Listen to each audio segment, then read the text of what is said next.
So let us wait for 2 more minutes. Let all the students join.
So I think we should start now. Yes, last lecture में मैंने ये process state को skip किया था कि ये process control block के बाद मैं करवाऊंगा। तो आज इस लेक्चर में हम प्रोसेस स्टेट्स के बारे में ही करेंगे कि what are the different states of a process cycle of a process. तो स्टेट्स क्या है, इनका मीनिंग क्या है, उससे पहले हमें कुछ बेसिक्स करने की रिक्वायरमेंट है, तो वो हम वन बाय वन अभी क्लियर करेंगे।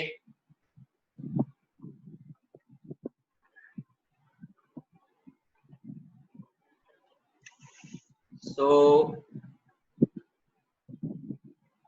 हमारे पास पहले कोई भी जो प्रोसेस होगा ऐसे जो भी होगा वो हार्ड डिस्क में पड़ा होगा, हार्ड डिस्क ड्राइव में। अब आपने इसको एग्जीक्यूट करने के लिए कमांड दे दी, ठीक है, /a.out।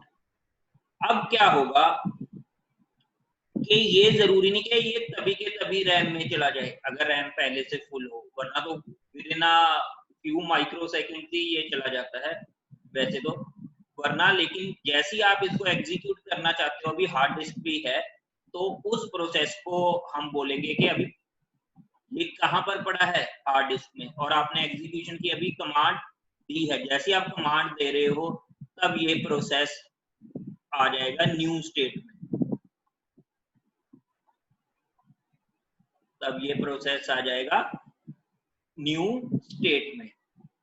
अब जैसे ये आपका अभी न्यू स्टेट में, वैसे नॉर्मली ऑपरेटिंग सिस्टम में क्या होगा कि जैसे ये न्यू स्टेट से एकदम से ये रेडी स्टेट में चला जाएगा। रेडी स्टेट कब होगी, जब प्रोसेस आपका रैम में होगा,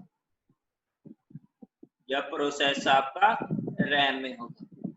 तो अब ये क्या है, रैम में आ गया है हार्ड डिस्क से, तो ये स्टेट कौन सी होगी है, रेडी स्टेट। जैसी ये प्रोसेस जो a.out था, सपोज करो,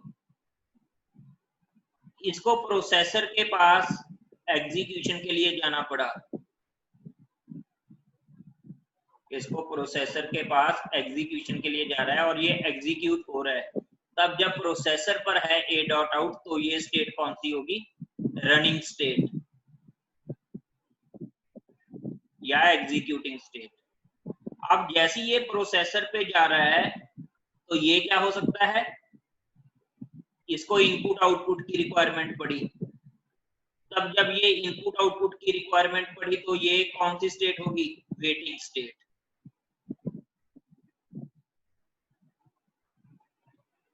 ठीक है, ये कौन सी स्टेट होगी, वेटिंग स्टेट। नेक्स्ट आपका प्रोसेस एग्जीक्यूट भी कर गया, फिर ये क्या कौन सी स्टेट होगी, टर्मिनेट स्टेट। ये तो अभी हमने बहुत ऊपर से अभी एक जस्ट आपको व्यू दिया है, ओवरव्यू दिया है कि ये डिफरेंट स्टेट्स क्या है। अब हम एक्चुअल में इसको थ्योरेटिकली अब करना स्टार्ट करेंगे।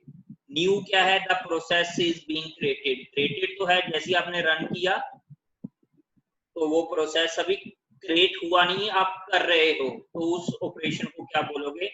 New state. रनिंग जब भी वो रैम में चला जाए, रेडी सॉरी रनिंग तो क्या है? जब वो प्रोसेसर के ऊपर एग्जीक्यूट कर रहा है।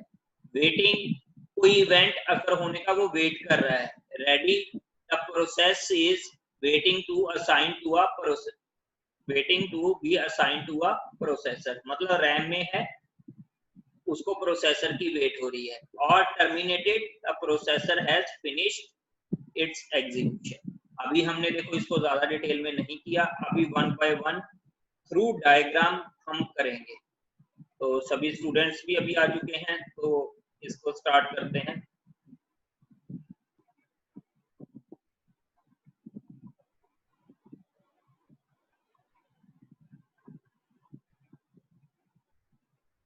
वेटिंग के केस में वो रैम में तो जाएगा, रैम में होगा वो, लेकिन किसकी वेट करागा? वो रेडी स्टेट में नहीं होगा, वो किस में होगा? देखो इनका क्वेश्चन वैलिड है, इन्होंने पूछा कि वेटिंग के केस में वो फिर रैम में जाएगा, रैम में होगा, बिल्कुल सही है बात, लेकिन वो रेडी स्टेट में नहीं होगा। रेडी स्टेट का मतलब वो प्रोसेसर की वेट नहीं कर रहा, वो रैम में है लेकिन वो प्रोसेसर की वेट नहीं कर रहा, वो इनपुट आउटपुट ऑपरेशंस या कोई और कोई काम की वेट कर रहा है। क्लियर?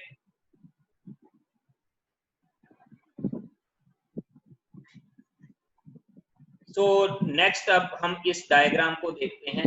देखो पहले तो ये जो डिफरेंट स्टेट्स लिखी हुई हैं यही हैं, इसके अलावा भी आजकल कुछ स्टेट्स हैं, तो हम उसकी बात करते हैं। अब ध्यान से सुनना, एक एक स्टेप को मैं काफी स्लोली इसको कवर करूंगा। आपके पास अभी मैंने बताया कि न्यू स्टेट कौन सी है? जब कोई प्रोसेस आपका अभी क्रिएट हो रहा है, अभी आपने लेट अस सपोज ये कमांड अभी दी है, जैसे ये दी है, ये प्रोसेस अभी क्रिएट हो रहा है, तो ये कौन सा है? कौन सी स्टेट में हो? न्यू।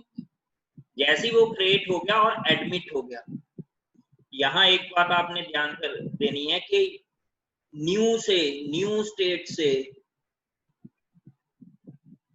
रेडी स्टेट में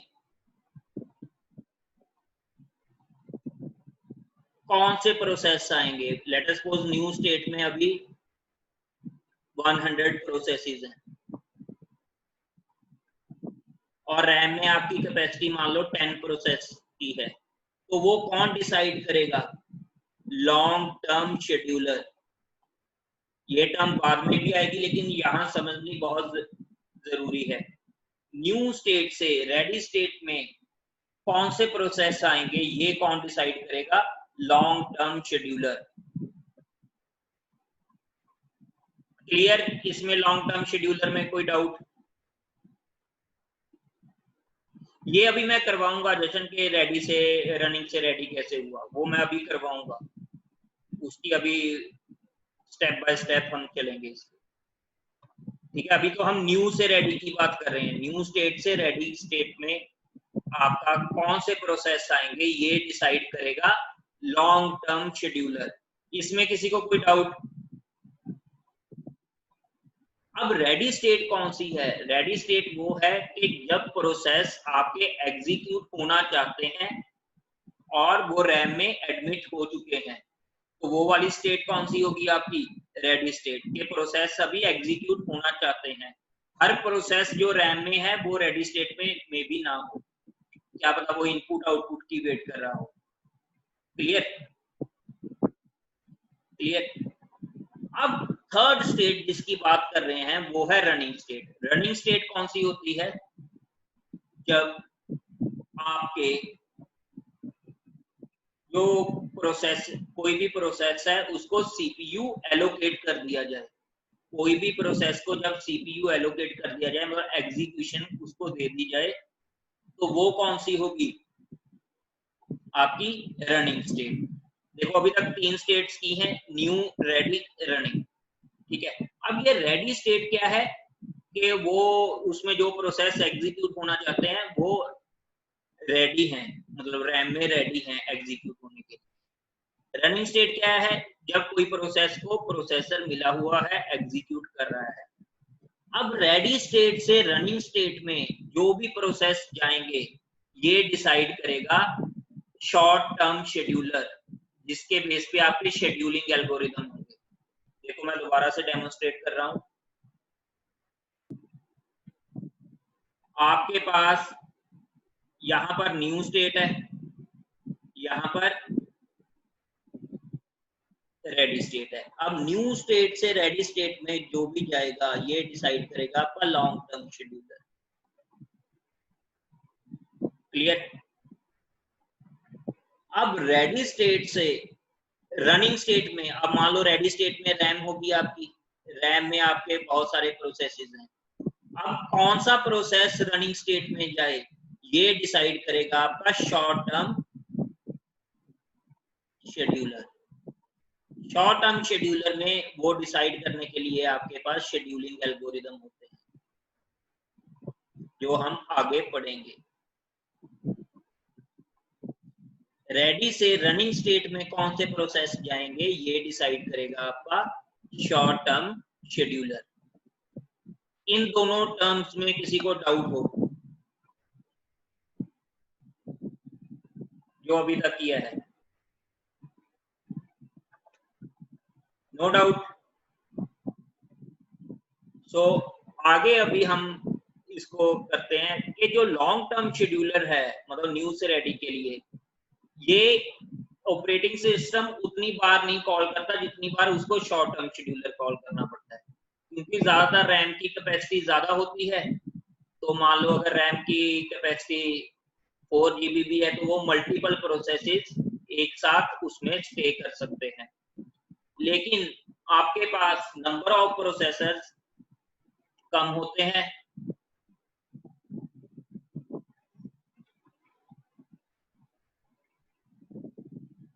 देखो न्यू स्टेट कहां पर होती है? देखो पहले तो प्रोग्राम होता है, एक्चुअली न्यू स्टेट में तो अभी भी वो प्रोग्राम है, उसको हम प्रोसेस वैसे ही बोल रहे हैं।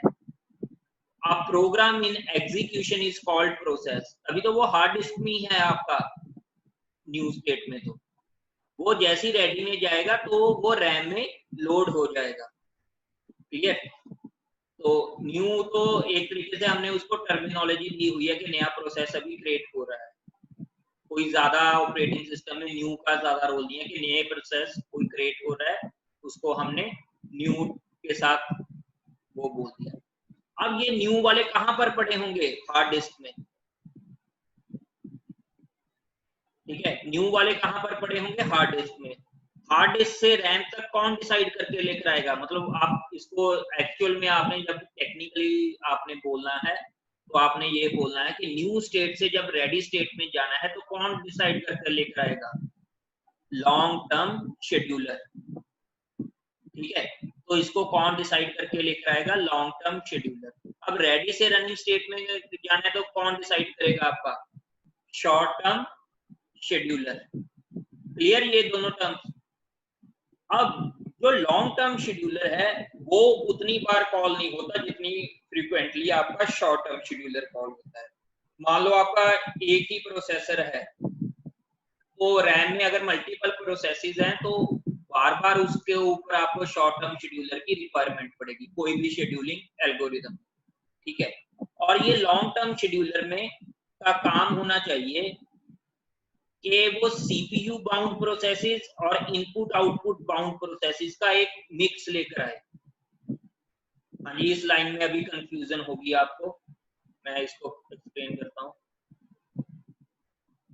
कि ये जो न्यू है, न्यू स्टेट है, न्यू से रेडी तक जाने के लिए मैंने बोला है कि लॉन्ग टर्म शेड्यूलर आपके यहाँ पर जॉब पूल पड़ा है या प्रोसेस पूल पड़ा है, उससे ये रेडी स्टेट में लॉन्ग टर्म शेड्यूलर सिलेक्ट कर लेकर आएगा। अब ये कौन से प्रोसेसेस इसको सिलेक्ट करने चाहिए कि ये मिक्स हो CPU bound processes. CPU bound processes का मतलब क्या है? जिनको एग्जीक्यूशन के लिए ज्यादा टाइम सीपीयू का चाहिए, और एक इनपुट आउटपुट बाउंड प्रोसेसेस जिसको ज्यादा टाइम इनपुट आउटपुट ऑपरेशंस के लिए चाहिए। अगर सारे के सारे सीपीयू बाउंड प्रोसेसेस ये ले आया तो क्या होगा, आपकी इनपुट आउटपुट डिवाइसेस आइडल रहेंगी। अगर सारे के सारे इनपुट आउटपुट बाउंड प्रोसेसेस ले आया तो ज्यादातर आपका सीपीयू आइडल रहेगा। तो इसलिए जो लॉन्ग टर्म शेड्यूलर की ये ड्यूटी है कि वो good mix of CPU bound processes and input output bound processes लेकर आए। हाँ जी, इसमें किसी को डाउट है? Any doubt? ये बात क्लियर है भाई सभी को कि गुड मिक्स सिलेक्ट करनी चाहिए लॉन्ग टर्म शेड्यूलर को, ताकि आपकी सीपीयू भी की प्रोसेसिंग भी चलती जाए और इनपुट आउटपुट की बाउंड की भी प्रोसेसेस। सीपीयू बाउंड क्या है? जिसमें देखो कोई भी प्रोसेस है उसको अपनी पूरी एग्जीक्यूशन के लिए, मैंने मल्टी प्रोग्रामिंग के टाइम भी बताया था, कभी उसको इनपुट आउटपुट बाउंड चाहिए, कभी सीपीयू की रिक्वायरमेंट है। एक न्यूमेरिकल भी हमने किया था कि एक कभी इनपुट आउटपुट बाउंड की रिक्वायरमेंट है, कभी सीपीयू की रिक्वायरमेंट है, ये चलता जाएगा। लेकिन सीपीयू बाउंड प्रोसेसेस कौन से होंगे? जिनको 90-95% टाइम सीपीयू की रिक्वायरमेंट है, ठीक है, मान लो हम उसको सीपीयू बाउंड बोल रहे हैं। और इनपुट आउटपुट बाउंड प्रोसेसेस कौन से होंगे? जिनको ज्यादा टाइम इनपुट आउटपुट ऑपरेशंस के लिए लगता है। अब अगर सीपीयू बाउंड प्रोसेसेस ही आ गए हमारे पास सारे, तो क्या होगा? जो सीपीयू है, सॉरी, जो सीपीयू है वो आपका चलता जाएगा, लेकिन जो इनपुट आउटपुट डिवाइसेस हैं वो इतनी काम में नहीं आएंगी। तो ये उसका डिसएडवांटेज होगा। अगर इनपुट आउटपुट बाउंड ऑपरेशंस वाले प्रोसेस आगे ज्यादा, तो क्या होगा? सीपीयू आपका आइडल रहेगा और इनपुट आउटपुट बाउंड को के ऊपर लोड रहेगा। तो इसलिए लॉन्ग टर्म शेड्यूलर को good mix of input output and CPU bound processes लेकर आना चाहिए। क्लियर? नेक्स्ट है, अब ये तो अभी हमने लॉन्ग टर्म शेड्यूलर किया, शॉर्ट टर्म शेड्यूलर किया। देखो, शॉर्ट टर्म शेड्यूलर ने ये डिसाइड कर देना है कि कौन सा प्रोसेस रेडी और रनिंग स्टेट में जाना चाहिए, लेकिन उस शेड्यूलिंग एल्गोरिथम का कौन सा मॉड्यूल उसको रनिंग स्टेट में लेकर आएगा, उसको हम कहते हैं डिस्पैच। उसको हम कहते हैं डिस्पैच। कि रेडी स्टेट से रनिंग स्टेट पे कौन सा मॉड्यूल लेकर आएगा उस एल्गोरिथम का, उसको हम बोलते हैं शेड्यूलर डिस्पैच। क्लियर है ये टर्म शेड्यूलर डिस्पैच क्या है? देखो, ऑपरेटिंग सिस्टम आपका क्या है? एक सॉफ्टवेयर। सॉफ्टवेयर किसका बना होगा? प्रोग्राम्स का। प्रोग्राम्स में क्या होंगे? Different modules. अब शेड्यूलिंग एल्गोरिथम ने आपको ये बता दिया कि कौन सा आपका प्रोसेस रनिंग स्टेट में होना चाहिए, लेकिन रेडी स्टेट से रनिंग स्टेट में कौन सा मॉड्यूल लेकर आएगा, उस मॉड्यूल को हम कहते हैं scheduler dispatch. Algorithm multi modular. यहाँ पहली बात, हम एल्गोरिदम को हमारे दिमाग में होता है, हम एक्चुअल में क्या होता है वो प्रोग्राम, और आप कोई भी ज्यादातर प्रोग्राम बना रहे हो वो मॉड्यूलर फॉर्म में होगा, ठीक है। जो शेड्यूलिंग एल्गोरिदम है वो भी मल्टी। देखो, शेड्यूलिंग एल्गोरिदम ने तो ये डिसाइड करके दे दिया कि आपका कौन सा प्रोसेस आगे रनिंग स्टेट में जाएगा, लेकिन उस रेडी स्टेट से रनिंग स्टेट पर कौन सा मॉड्यूल लेकर जाएगा वो उसको बोलेंगे शेड्यूलर डिस्पैच, ठीक है। उसको चाहे शेड्यूलिंग एल्गोरिदम के अंदर ही रख लो चाहे बाहर रख लो, वो तो प्रोग्रामर की मर्जी है। शेड्यूलर डिस्पैच क्या है? देखो, मान लो रेडी स्टेट ने, सॉरी, शेड्यूलिंग एल्गोरिथम ने आपको बता दिया कि P2 प्रोसेस रनिंग स्टेट में अब नेक्स्ट जाना चाहिए, ये बता दिया है शेड्यूलिंग एल्गोरिथम ने, लेकिन कौन सा मॉड्यूल उसको रनिंग रेडी से रनिंग तक लेकर जाएगा, उस मॉड्यूल को बोलेंगे शेड्यूलर डिस्पैच। क्लियर? तो ये देखो, ये आपको अब चैट भी दिख रही होगी, ये डाउट्स पूछे थे। Clear students? क्लियर है अभी? ये मैं बताऊंगा अभी, इंटरप्ट से डायरेक्ट रनिंग में टू रेडी कैसे आया, वो मैं बताऊंगा। देखो राउंड रॉबिन और फीफो तो एल्गोरिदम्स हैं जिसको हमने कोडिंग में इंप्लीमेंट किया है, और उन्होंने उसको, ये ऑपरेटिंग सिस्टम के प्रोग्रामर की मर्जी है कि उसने उसको सेम मॉड्यूल में डिस्पैचर को का कोड लिखा है या अलग मॉड्यूल में लिखा है। तो जनरली अलग मॉड्यूल में शेड्यूलर डिस्पैच का मॉड्यूल होता है, ठीक है। राउंड रॉबिन और फीफो एल्गोरिदम है, वो मॉड्यूल भी हो सकते हैं, उसमें तो कोई प्रॉब्लम नहीं है ना। मॉड्यूल क्या होता है? एक portion of program of operating system. तो मैं बोलूंगा कि ये इस ऑपरेटिंग सिस्टम में फीफो एल्गोरिदम यूज हुआ है, फीफो नहीं sorry first come first serve. तो वो क्या होगा, उसका तो एल्गोरिदम की कोडिंग होगी ना ऑपरेटिंग सिस्टम में। ऑपरेटिंग सिस्टम में एल्गोरिदम नहीं होगा, उसको इंप्लीमेंट कैसे किया गया होगा? कोई ना कोई प्रोग्राम से। वो प्रोग्राम डेफिनेटली एक मॉड्यूल ही होगा। मॉड्यूल भी एक प्रोग्राम का पार्ट ही है ना, बड़े प्रोग्राम का, तो जो खुद में भी एक प्रोग्राम हो सकता है। क्लियर? तो ये क्वेश्चंस थे। अभी जो मेन आपका डाउट आ रहा है वो आ रहा है ये रनिंग से रेडी में इंटरप्ट हुआ तो वो कैसे गया। अभी पहले हमने एक टर्म पढ़ी थी मल्टीटास्किंग।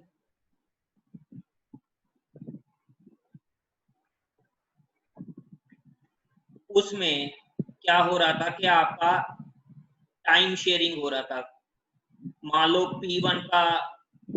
P1 एंड P2, इनको सीपीयू का टाइम चाहिए 7 एंड 5, और आपने क्वांटम टाइम मतलब सीपीयू का टाइम शेयर वो कितना दिया हुआ है 1 सेकेंड। तो पहले 1 सेकेंड P1 चलेगा, फिर P2, then P1, then P2 and so. अब मान लो कि P1 का टाइम पूरा हो गया रनिंग स्टेट में, क्वांटम उसका पूरा हो गया, तो ये अब क्या करेगा? अगर तो रैम में स्पेस है तो ये रनिंग से सीधा कहां जाएगा? रेडी स्टेट में। और ऑपरेटिंग सिस्टम आपका क्या होता है? इंटरप्ट ड्रिवन, तो इसके लिए वो इंटरप्ट तो जनरेट करेगा ही करेगा। क्लियर है? ये तो मैंने एक केस बताया है कि कैसे वो रनिंग से रेडी में कब किस केस में गया। इसके अलावा कौन सा हो सकता है? मान लो आपका P1 अभी एग्जीक्यूट हो रहा है, रनिंग स्टेट में है, और जो P2 प्रोसेस आया आपका रेडी स्टेट में वो क्या है? ज्यादा प्रायोरिटी वाला है। तो अगर सीपीयू का शेड्यूलिंग एल्गोरिदम प्रायोरिटी एल्गोरिदम है तो अगेन वो क्या करेगा? रनिंग से उसको किस स्टेट में रख देगा? रेडी। क्लियर? ये कौन सी है? इनपुट आउटपुट और इवेंट वेट। अब मान लो उसको इनपुट आउटपुट की रिक्वायरमेंट पड़ी तो उसने वेटिंग स्टेट में इसको रख दिया। क्लियर? वेटिंग से फिर जब वो कंप्लीशन हुआ तो फिर वो वहां पे रेडी में चला गया। क्लियर है? अभी किसी को डाउट?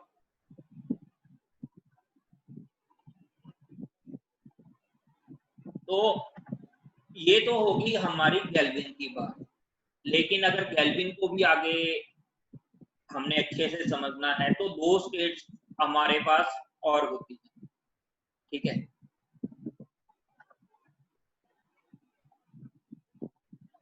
मान लो यहाँ पे रनिंग स्टेट है।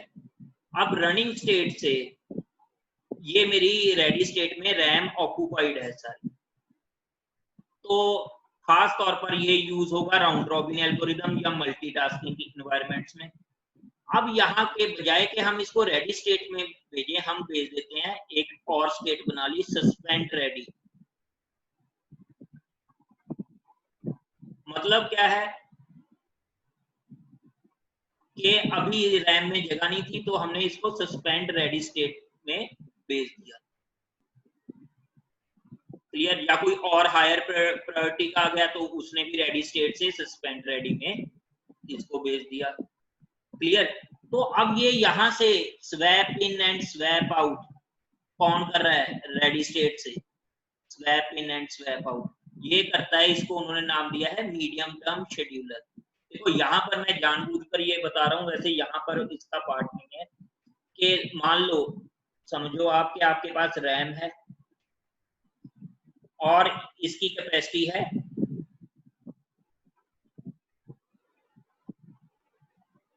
3 प्रोसेसेस की। अब आपका P3 प्रोसेस एग्जीक्यूट हो रहा है, जैसे ही एग्जीक्यूट हो रहा है उतनी देर में P4 भी आ गया।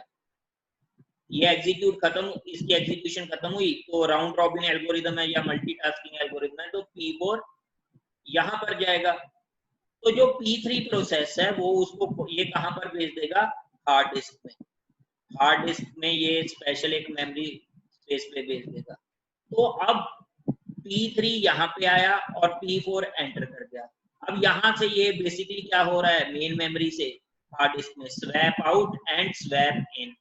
P4 क्या हुआ, स्वैप इन, एंड P3 क्या हुआ, स्वैप आउट। तो ये कौन डिसाइड करेगा, आपका मीडियम टर्म शेड्यूलर। क्लियर है ये? हाँ जी, इसमें डाउट हो किसी को? सॉरी,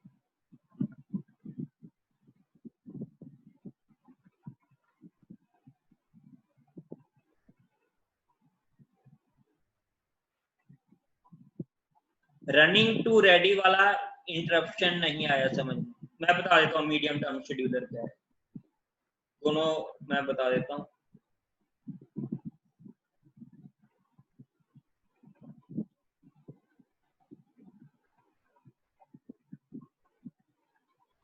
यहाँ पर पहला क्वेश्चन है कि रनिंग से ये रेडी में कैसे गया। आपके पास ये आप मान लो मल्टीटास्किंग एनवायरनमेंट है, उसमें क्या होगा, P1 P2 ये रैम में प्रोसेसेस है। अब मल्टीटास्किंग को हम कौन सा सिस्टम बोलते हैं, टाइम शेयरिंग। क्लियर? ये मैं एक एग्जांपल दे रहा हूँ, इसमें प्रायोरिटी वाले एल्गोरिदम के साथ भी ये रनिंग से रेडी में जा सकता है। अब P1 का जो टोटल टाइम है CPU का चाहिए वो 7 सेकंड्स चाहिए, P2 को जो टोटल टाइम चाहिए वो 5 सेकंड चाहिए। मान लो आपने एक बार में 2 सेकंड्स का टाइम दे दिया, तो गैंट चार्ट में इसका कैसे बनेगा, 0 से 2 क्या जाएगा, P1, 2 से 4 P2, फिर 4 से 6 P1, 6 से 8 सॉरी 6 से 8 P2, and then 8 से 10 P1, and 10 से 12 सॉरी 10 से 11 P2। क्लियर? देन 11 से 12 P1, ये ऐसा बनेगा ना। अब जैसे ही इसको P1 से P2 जाएगा तो इसका मतलब क्या है, P1 से P2 अब CPU के पास जा रहा है, स्विच करना है। तो जो आपका P1 प्रोसेस था वो पहले रनिंग स्टेट में था, अब कौन सी स्टेट में चला गया है, वो रेडी स्टेट। P1 पहले रनिंग स्टेट में था, वो अब कौन सी स्टेट में चला गया है, रेडी स्टेट में। ठीक है, फिर P2 आ गया, P2 रनिंग स्टेट में था, फिर एट टाइम यूनिट 4 वो किस स्टेट में चला गया, रेडी स्टेट में, और P1 रन करने लग गया। तो जब किसी प्रोसेस का भी टाइम, CPU का टाइम पेंडिंग है और वो रेडी एग्जीक्यूट हो रहा है और आप उसको फोर्सफुली रनिंग से रेडी को में लेकर आते हो, इस प्रोसेस को बोलते हो आप प्रीम्पशन। एक चलो अब यहाँ पे मैं बता देता हूँ, उसको बोलते हो कि प्रीम्पशन। यहाँ पे प्रीम्पशन हो रही है कि आप फोर्सफुली, प्रोसेस तो भी एग्जीक्यूट होना चाह रहा था और उसको प्रोसेसर मिला हुआ है, लेकिन आप फोर्सफुली उसको क्या कर रहे हो, रनिंग से रेडी स्टेट में लेकर आ रहे हो। ये करना क्यों रिक्वायरमेंट है, जैसे इस केस में तो उसका टाइम क्वांटम या टाइम शेयरिंग खत्म होगी। मान लो प्रायोरिटी का बेस क्या होता, पहले यहाँ पे P1 एग्जीक्यूट हो रहा था, P2 प्रोसेस एंटर हो गया और उसकी प्रायोरिटी हाई है P1 के कंपैरिजन, तो क्या होगा, रनिंग से ये P1 रेडी में चला जाएगा और P2 रेडी से रनिंग में चला जाएगा। क्लियर? वो तो आपके ओवरऑल सिस्टम के साथ होगा। यस राहुल, इसका समझ में आया? अब जो बात कर रहे हो आप वेटिंग, वेटिंग स्टेट में क्यों जाना चाहिए, क्योंकि वो वेट और है, ये यहाँ पर जो वेटिंग स्टेट हम उसको बोलते हैं कि इनपुट आउटपुट के इवेंट की या किसी और वजह से उसको आपने वो किया है, तो वो वेट कर रहा है। ये स्टेट और वो वेटिंग टाइम में फर्क है। यहाँ पर क्या हो रहा है कि किसी इवेंट के लिए उसको वेट करना पड़ा, जब वो इवेंट हो गया वो फिर रेडी स्टेट में चला गया। रेडी स्टेट क्या है कि वो उसको कोई और काम नहीं करना, उसने सिर्फ और सिर्फ रन होना है। ठीक है, रेडी स्टेट कौन सी है? जब वो सिर्फ और सिर्फ रन होना चाहता है और उसको वेटिंग में इनपुट आउटपुट को ही लिया जाता है ज्यादातर, हम ये बोल सकते हैं। और भी तरह के इंटरप्ट हो सकते हैं, लेकिन अभी के लिए आप ये समझ लो कि इनपुट आउटपुट को लिया।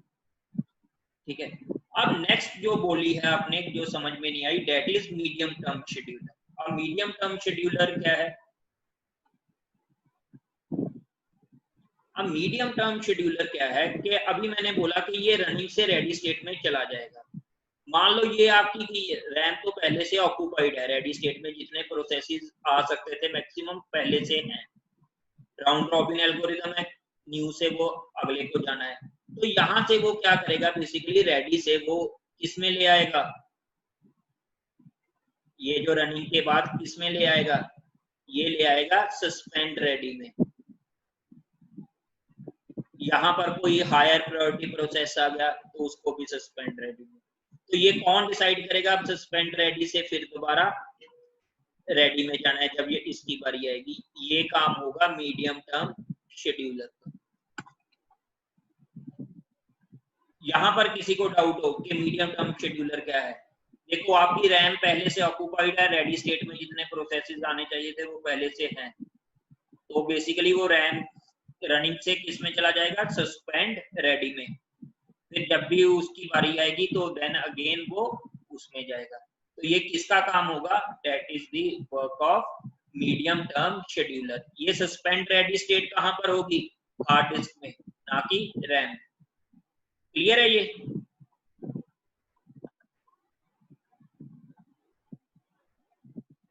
नहीं, रियल में होती है। जो सस्पेंड रेडी में आप बेसिकली वर्चुअल मेमोरी का कॉन्सेप्ट आता है, जो आगे आपको पढ़ाया भी जाएगा।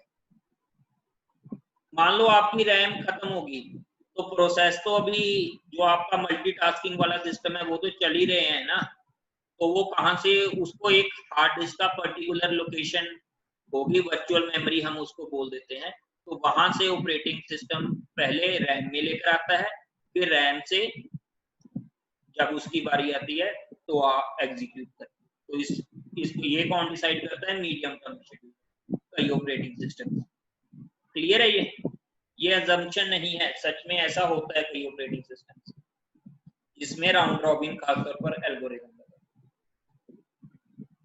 नेक्स्ट है, एक तो होगी हमारी, देखो रैम जब फुल हो जाए तो सिस्टम तो हैंग होता है, वो तो आपकी बात बिल्कुल सही है, लेकिन रैम में सिर्फ रेडी स्टेट के लिए ही ऑपरेटिंग सिस्टम ने कुछ प्रोसेसेस को रखा है, कुछ प्रोसेसेस इनपुट आउटपुट एग्जीक्यूशन के लिए होती है। लेकिन जब आपका ये पता है कि प्रोसेसेस वन बाय वन ऐसे ऑपरेट होने हैं तो वो हो जाते हैं अवेलेबल, तभी जो मीडियम टर्म शेड्यूलर है कई ऑपरेटिंग सिस्टम इसको यूज भी नहीं करते। सिस्टम हैंग ऐसे नहीं होता कि आपके पास, देखो सिस्टम हैंग कब होगा? आपके पास नंबर ऑफ प्रोसेसेस ज्यादा हैं और वो आपकी रैम से संभल नहीं रहे। क्लियर? यस ऋषित, कोई डाउट है तो पूछो। एक आपकी स्टेट होगी, यहां पर सस्पेंड रेडी है, एक है सस्पेंड वेटिंग। अब सस्पेंड वेटिंग स्टेट का मतलब क्या है कि बजाय के रैम में से आप वो वाले प्रोसेस रिमूव करो कि जो एग्जीक्यूशन करना चाहते हैं, आप रैम में से वही प्रोसेस रिमूव कर दो जो अभी वेटिंग स्टेट में है। क्लियर? तो इसकी एग्जांपल अगर आप रियल लाइफ एग्जांपल में देखो, मान लो अभी तक हमारे इसमें जूम में इनकी लिमिट होती कि 150 स्टूडेंट्स हैं, ठीक है? तो एक तो है कि जो बस हर को टाइम बांट दिया कि एक स्टूडेंट को इतनी देर है तो बाकी उसको लॉग ऑफ करवा लिया उसके बाद। दूसरा वे क्या है कि मैं ये डिसाइड कर लूं कि कौन से स्टूडेंट एक्चुअली प्रेजेंट है और उन्होंने सिर्फ ज्वाइन करके वो छोड़ नहीं गए, ठीक है। तो जो एक्चुअल प्रेजेंट हैं उनको तो मैं सस्पेंड ना करूं, जो ज्वाइन करके छोड़ के हैं मैं उनको निकाल दूं, ताकि वो तो वैसे ही वेटिंग स्टेट में थे, तो उनका तो वैसे ही उनको कोई यूज नहीं था। तो जो रेडी स्टेट के हैं वो मैं रैम में रखूं, जो वेटिंग स्टेट के हैं वो मैं उसको सस्पेंड कर। लेकिन ये वाले एल्गोरिदम हर कोई ऑपरेटिंग सिस्टम डील नहीं करता, तो इसीलिए जो गैल्विन की बुक है उसमें यही स्टेट्स हैं, उसमें सस्पेंड रेडी एंड सस्पेंड। क्या पता चलेगा कार्तिक? देखो वो तो ऑपरेटिंग सिस्टम के पीसीबी में सारी की सारी इंफॉर्मेशन होगी ना। अगर आपको मैंने पीसीबी करवाया था तो यहाँ पर जो फर्स्ट कॉलम है वो प्रोसेस स्टेट का है, कि आपका प्रोसेस कौन सी स्टेट में है, तो उसमें ये इंफॉर्मेशन होगी कि आपका प्रोसेस अभी रनिंग स्टेट में है, वेटिंग स्टेट में है या किस में। क्लियर?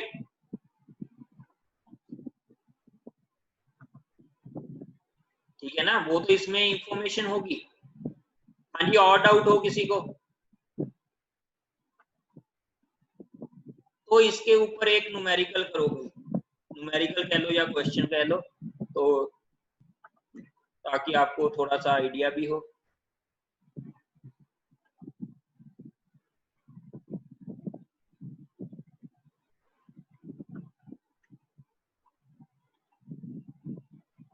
ये विजिबल है?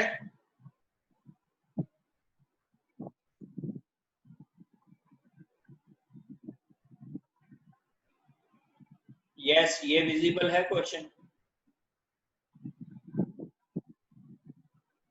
ओके, तो इसको सॉल्व करो आप कि कौन सी इनमें से एक से ज्यादा स्टेटमेंट भी ट्रू हो सकती है। आपने वन बाय वन इसको एनालाइज करना है और फिर हम लेक्चर को ओवर करेंगे। आप 2 मिनट्स ले लो, फिर उसके बाद मैं इसको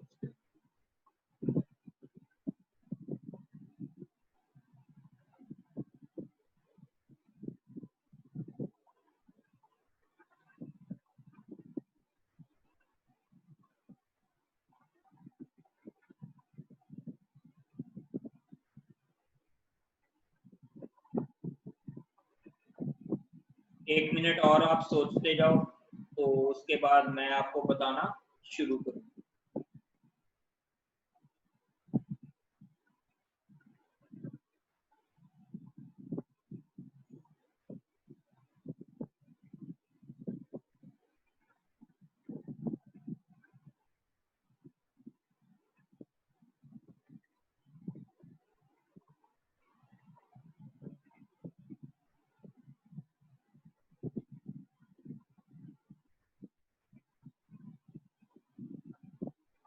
आंसर इज 2 and 3। तो हम इसको अभी सॉल्व करते हैं। सभी प्लीज देखो, ताकि आपके जो कॉन्सेप्ट्स वहां ना क्लियर हो तो इसके थ्रू हो जाए। अब इन्होंने बोला है if a process makes a transition D, it would result in another process making transition A immediately। ठीक है, अब ट्रांजिशन ए का मतलब क्या है? Start to ready.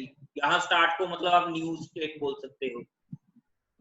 ए में क्या है? न्यू से रेडी होगी जब भी आपकी डी स्टेट होगी, ट्रांजिशन डी होगी। डी क्या है? जब भी आपका कोई प्रोसेस टर्मिनेट होगा तो ए साथ ही साथ हो जाएगी। क्या ये ट्रू है?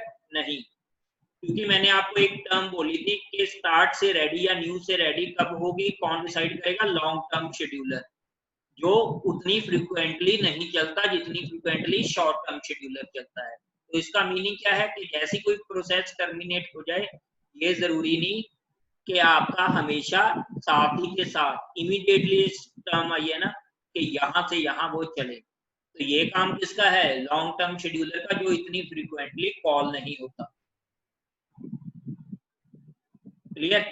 किसी को डाउट भी फर्स्ट वाला फॉल्स क्यों है? किसी एनीबडी हैज डाउट के फर्स्ट वाला फॉल्स क्यों है? क्योंकि आपके पास जो लॉन्ग टर्म शेड्यूलर है वो इतनी फ्रीक्वेंटली कॉल ही नहीं होगा कि आप इमीडिएटली आप बोल सको कि ये इमीडिएटली जैसी एक प्रोसेस टर्मिनेट होगा कि इमीडिएटली वो सेकंड स्टार्ट। अब process P2 in block state can make transition E while another process P1 is in a running state। देखो कोई प्रोसेस P1 रनिंग स्टेट में है तो जो प्रोसेस पहले ब्लॉक स्टेट में है तो वो उतनी देर में रेडी स्टेट में तो आ ही सकता है ना, इसमें तो कोई डाउट नहीं, वो तो रेडी स्टेट में आ ही सकता है ब्लॉक से, तो ये वाली सेकंड स्टेटमेंट तो ट्रू है।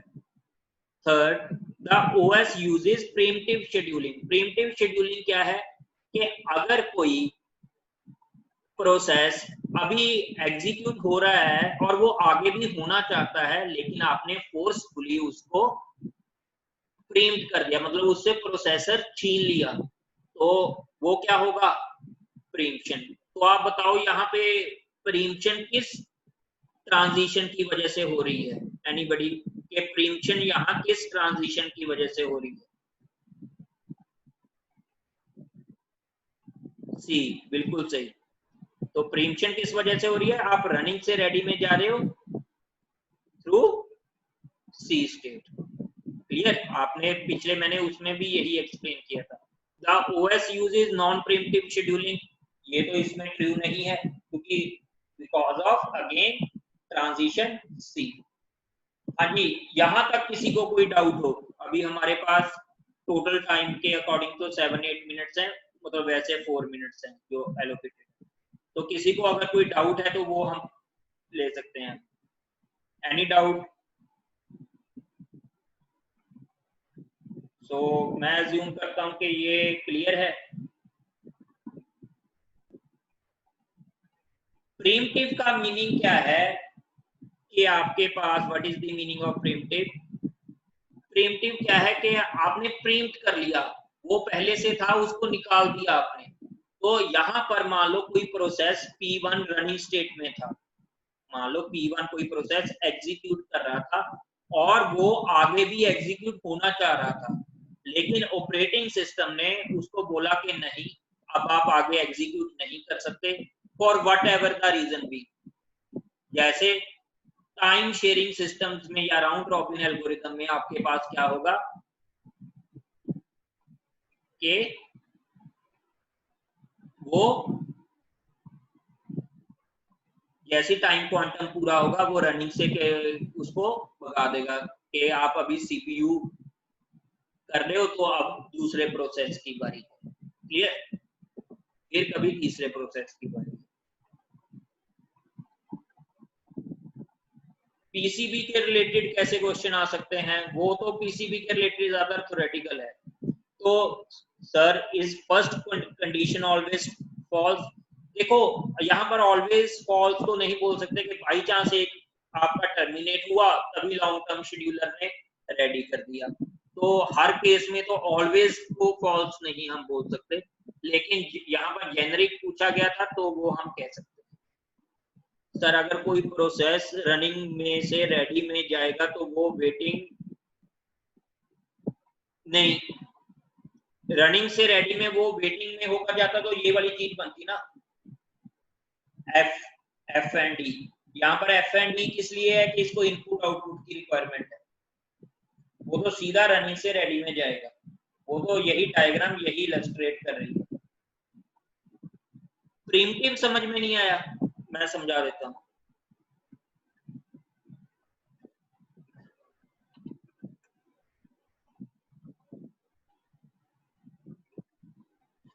ठीक है, यहां पर आपका CPU है, प्रोसेसर 1 अभी एग्जीक्यूट कर रहा है इसके ऊपर, इसका CPU का इसको 3 सेकंड्स चाहिए, इसको 4 सेकंड्स चाहिए, लेकिन आपका मान लो क्वांटम टाइम है 1 सेकंड। अब आफ्टर 1 सेकंड CPU क्या करेगा? अगर टाइम शेयरिंग सिस्टम है, प्रोसेसर 1 की बजाय प्रोसेसर 2 को CPU देगा और इसको दोबारा रनिंग से रेडी स्टेट में लेकर आएगा। तो P1 तो अभी एग्जीक्यूट 2 सेकंड्स के लिए और होना चाह रहा था ना, लेकिन ये हमारा एल्गोरिदम कौन सा है, टाइम शेयरिंग या राउंड रॉबिन। तो उसने बोला कि भाई 1 सेकंड आपके पूरे हो गए, तो अभी आपको प्रोसेसर को P2 के लिए खाली करना पड़ेगा। मतलब आपने इसको फोर्सफुली प्रीएम्प्ट कर दिया, यहां से निकाल दिया। कहां से, सीपीयू की एग्जीक्यूशन से। ये अभी होना चाह रहा था एग्जीक्यूट P1, लेकिन क्योंकि ये टाइम शेयरिंग सिस्टम था, इसका क्वांटम ऑफ 1 सेकंड पूरा हुआ, तो आफ्टर 1 सेकंड प्रोसेसर किसको मिलना था, नेक्स्ट प्रोसेस को, दैट इज P2। तो आपने P1 प्रोसेस को यहाँ प्रीम्प्ट कर दिया, किसके लिए, P2 के लिए।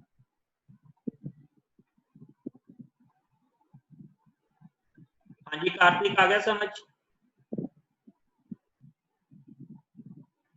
तो अगर नहीं आया तो नेक्स्ट लेक्चर में इसको और डिटेल से कर लेंगे, ठीक है, शेड्यूलिंग में ये होगा। तो दैट्स ऑल।